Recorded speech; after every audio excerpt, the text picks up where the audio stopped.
Oceans, life support for planet and people. Ocean absorb 90% of excess heat and 25% of our carbon dioxide emissions. They regulate our monsoons, rainfall, global weather. So they are a source of our food, security and medicine. India's coastal connection. Millions depend on fish stocks, aquaculture and beach tourism. Oceans shape culture, rituals, and oceans absorb 90% of the excess heat, driving stronger cyclones and destabilizing fisheries. Warming, this coral bleaching, mass die-offs of reefs is another impact. Acidification of oceans, increasing carbon dioxide makes oceans more acidic, weakening shells, corals and plankton. Pollution, especially plastic waste contaminates water and enters the human food chain. Ocean ecosystem is also impacted, such with the species distribution and ocean circulation. The deep sea and vulnerabilities to saltwater intrusion into drinking water reserves. The sea level rise has also is another impact. Another challenge that the oceans are facing is the hypocrisy of us.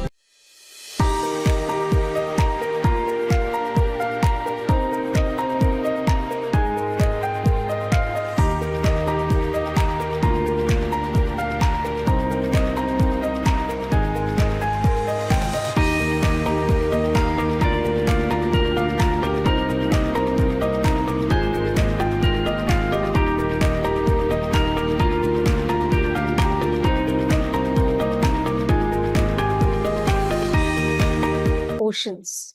Every second breath you take is powered by the ocean. The ocean is the Earth's largest life support system.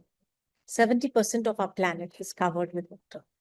More than 50% of the oxygen we are taking in is coming from the phytoplankton. 25% of the global emissions are being absorbed by the ocean. Today, we are dependent on the ocean for climate regulation, for carbon sequestration, for nutrition cycling, for oxygen production, for food provisioning, biodiversity support, coastal support, for coastal protection, cultural and recreational purposes, biochemical and medicinal sources. Climate regulation. As already I said, oceans take on our carbon dioxide and excess heat.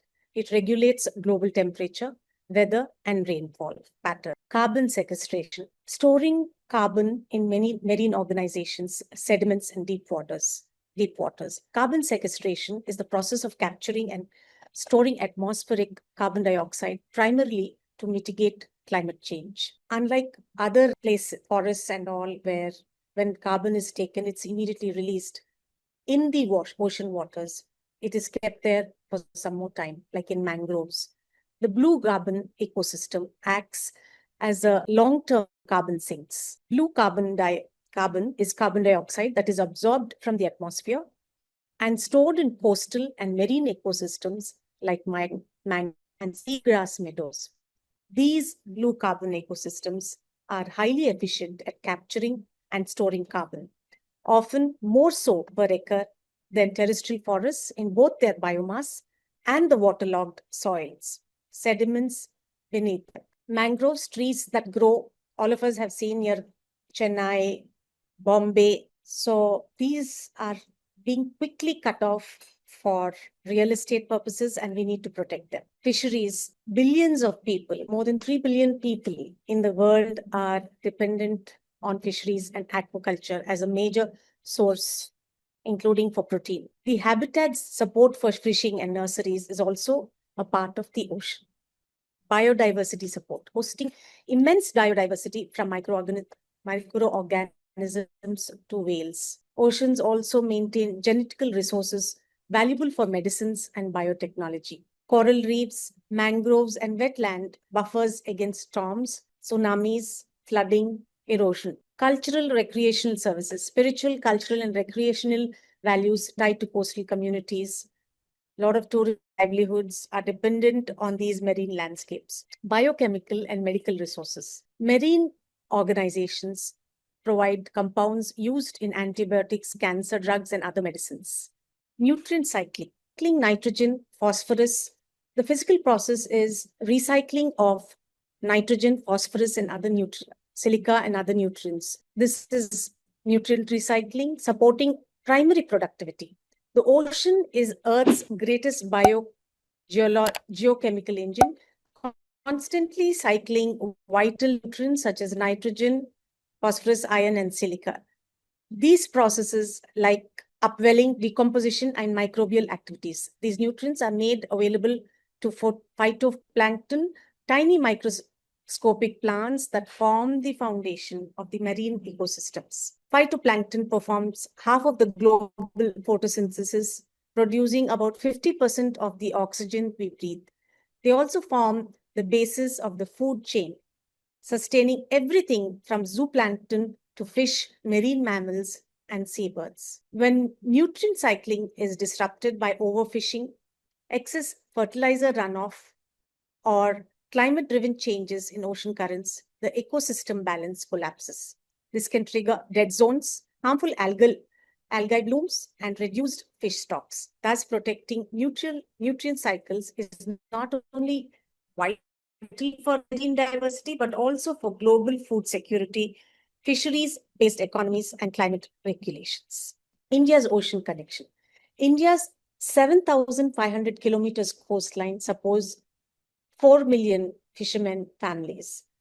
95% of India's trade by volume is going out through shipping, tourism, biodiversity hotspots. Sundarbans, Andamans, Lakshadweep, we need to protect them. These are hotspots. Coastal and marine ecosystems, as I've already told you, protects us from cyclones, store carbon, sustain livelihoods. But they are under pressure from plastic, climate change, and overfishing. Conserving our ocean ecosystem today is far more cost-effective than trying to restore them tomorrow. The ocean is not just a natural asset. It's an investment in prosperity and the planet. The ocean economy. Ecosystem services globally value at 120 to 140 trillion, nearly double global GDP.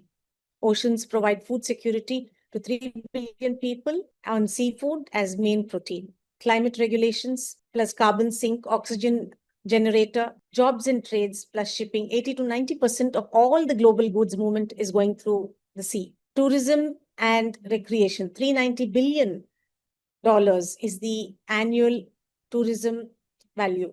Oceans are our biggest invisible economy, uncounted in GDP, but essential for our life.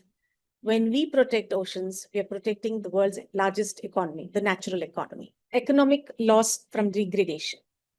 Up to 18% of the global GDP by 2050 if ecosystems continue to collapse. Natural saving plans. 1 to 1.5 billion restoration, 6 to 8 billions from artificial filtrations. Nature saved taxpayers billions. Conservation is cheaper than cure. Preventing loss is always cheaper than repairing damage. Preserving ecosystems now versus the expense of trying to restore damaged ecosystems later is very high. For example, a mangrove conservation is 10 times cheaper than artificial flood defenses. Prevention is not just ecological, but economical. Comparative studies show that salt marsh restoration versus farmland is both profitable, but intact ecosystems deliver more long-term benefits. Forest, wetlands, reefs preserved give higher returns than conversion to farming or development. Long-term data. Maintaining ecosystems consistently outperforms short-term intensive land use. Intact habitats equals to flood control, fisheries, carbon capture, tourism, multi-income generators. Conservation isn't just ecological, it's the financially smart play. Oceans, life support for planet and people. Climate regulations. Ocean absorb 90% of excess heat and 25% of our carbon dioxide emissions. They regulate our monsoons, rainfall, global weather. So they are a source of our food security and medicine. India's coastal connection. Millions depend on fish stocks, aquaculture, and beach tourism. Oceans shape culture, rituals, and livelihood. The horseshoe crab. Horseshoe crab is not a crab. It's more closer to a spider. And it is used by scientists to test for bacterial toxins in vaccines, drugs, and devices. However, each time they catch a crab, a horseshoe crab, they take 20% of its blood and they use it to test against new vaccines. And we are all harvesting these horseshoe crabs for our purpose, for our scientific purposes, to test our drugs, which is having an impact. And these crabs, when they go back, most of them die or simply collapse, or their energy levels have come down. So in this way, we have been exploiting the Mother Earth and the ocean. Climate change, oceans absorb 90% of the excess heat, driving stronger cyclones and destabilizing fisheries. Warming, this coral bleaching, mass die-offs of reefs is another impact. Acidification of oceans, increasing carbon dioxide makes oceans more acidic, weakening shells, corals, and plankton. Pollution, especially plastic waste contaminates water and enters the human food chain. Ocean ecosystem is also impacted, such with the species distribution and ocean circulation. The deep sea and vulnerabilities to saltwater intrusion into drinking water reserves. The sea level rise has also is another impact. Another challenge that the oceans are facing is the hypocrisy of us. There is a thought process among us that we can exploit the oceans and they will regenerate. The estimation in 1970s was 90% of the fish stocks will get regenerated. But the reality in 2021 is only 62% of these natural habitats are getting regenerated. Ocean protection policies are moving too slowly. To meet the global target, conserving 30% of the land and 30% of the sea by 2030, conservation areas must expand fourfold within the next few years. There's a lack of finance. Between 2014 and 2024, governments and industry pledged 160 billion for oceans, but only 23.8 billion was delivered, highlighting a major financial gap. Oil and gas interests dilute agreements. 100 plus countries back curbing plastic production to protect oceans. But oil, gas, and plastic lobbies push to shift focus towards waste management instead. Agreements and treaties. The High Seas Treaty. It was to protect marine sources in areas beyond the national jurisdiction of countries. It is signed off by 115 countries, but only 21 ratified. We need at least 60 to ratify for it to become a law. More than 2/3 of the oceans are not near the national boundaries. And these are the areas which need protection. And this treaty is important. Fisheries Subsidies Agreement. It's banned subsidies for illegal, unreported, and harvesting of overfish stocks.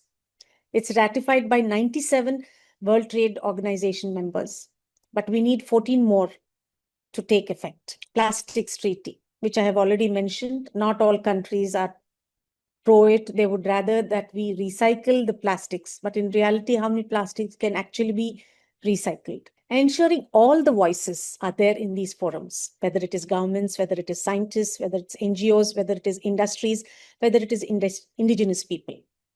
All the signatories need to gather at a place and collaborate and actually see what is the reality. As already mentioned, the human pressures on marine life. Overfishing, 34% of the global fish stocks exploited beyond sustainable limits. Pollution, 11 million tons of plastic enter oceans annually. Chemicals, oil spills, they worsen the impact. Habitat loss, mangroves, seagrasses, reefs are being cleared and reducing natural defenses and the biodiversity. There is a collapse in biodiversity. Species are getting extinct. Food security. Degraded oceans weaken ecosystem services for billions of people. When we weaken the ocean, we weaken ourselves, and foods, jobs, climate resilience all begin to unravel. Solutions. Nature's power to heal. Resilient ecosystems, restoring reefs, mangroves can bounce back, enhancing biodiversity and coastal protection. Marine protected areas can recover, and the fish populations can recover. But as I've already told you, We need to increase these hotspots by 4 times for this to happen. Evidence-based reef restoration, artificial reefs, and blue carbon projects have to be taken more. Hopeful signals, whales returning to formerly depleted habitats, sea turtle nestling increasing in well-managed course. When we give nature a chance, it surprises us with its capacity to heal. Innovations and global action. Policies, as I've already mentioned, the ocean policy needs to be given a lot of importance at the ground level, because most of our plastics are going from our homes. So the global goal is to restore 350 million hectares by 2030. Trillions in net benefits projected. Business shifts. Nature positive strategies entering boardrooms. Today, some corporates have tried to look at their supply chains, look at how they can reforest a place if they are cutting trees. So the entire supply chain is being integrated. There are places where corporates are even looking at rethinking and are incorporating bio-based materials into core product lines. For example, UK First Milk is turning dairy waste into biogas while sequestering carbons on farms. Investments are being made, innovations are being made. HSBC and Pollination and Investment Advisory Group has launched a 1 billion natural capital fund to invest in reforestation and land restoration across Latin America and Asia Pacific.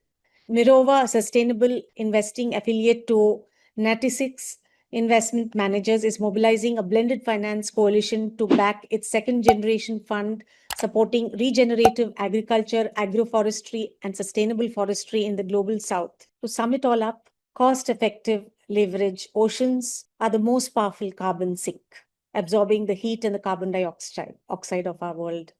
We need to protect the healthy ecosystems, save trillions in avoided losses. It is cheaper to conserve than to restore. Natural capital outperforms artificial infrastructure. Oceans and food security, jobs, climate resilience for billions. Investing in oceans gives us the biggest return for people, prosperity, and planet. So what can you do as individual? Think about the footprint that you're leaving. There's a changing climate across the country, and we have to work towards cutting down our footprint. We need to refuse plastic at every step, at every day. Monitor how much of plastic are you using today? How much can you cut down? Find out where your seafood is coming from. Where is our trash going to? Be a responsible tourist. So many times I see that, people just pick up a kurkure packet and then throw it right there. Bring in awareness. Back conservation. Prevent ecosystems degrading before it happens. Whether it is in Chirala, whether it is in Godavari districts, whether it is in Bombay, support, protect your mangroves. Expand marine protected areas. Enforce sustainable fishing. Ban single-use plastics.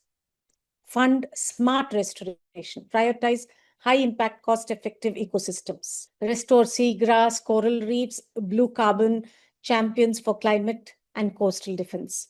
Support natural capital frameworks. Measure and value ecosystems in decision-making. Adopt natural capital accounting in national budgets and corporate reporting. Share responsibility with the society. I've been to Chirala to visit a family member. You enter it, it's full of plastics. All these plastics are going into the sea. Any one of you can be a leader for your town, for your village, for your city, in your colony. Be the social champion which will work on these areas. Mobilize all the stakeholders, whether it is government, people, whether it is NGOs, whether it is individuals, whether it is business houses. Work with them, bring awareness. Protecting ecosystems saves money, lives, and livelihoods. These oceans are our future for our children and grandchildren. Healthy oceans give us food security because they impact the food web, the water cycle. Climate stability and biodiversity is very critical. The greatest return on investment is nature's. Conserving ocean ecosystem isn't just environmental, it's economically prudent and impactful. By investing in ocean now, we generate returns, not financially, but for the society and our planet for generations to come. To sum it all up, I have said that not only at an individual level, but at an NGO level, at a government level, all of us need to get together and see the impact that we are having on the ocean, bring awareness and work towards it.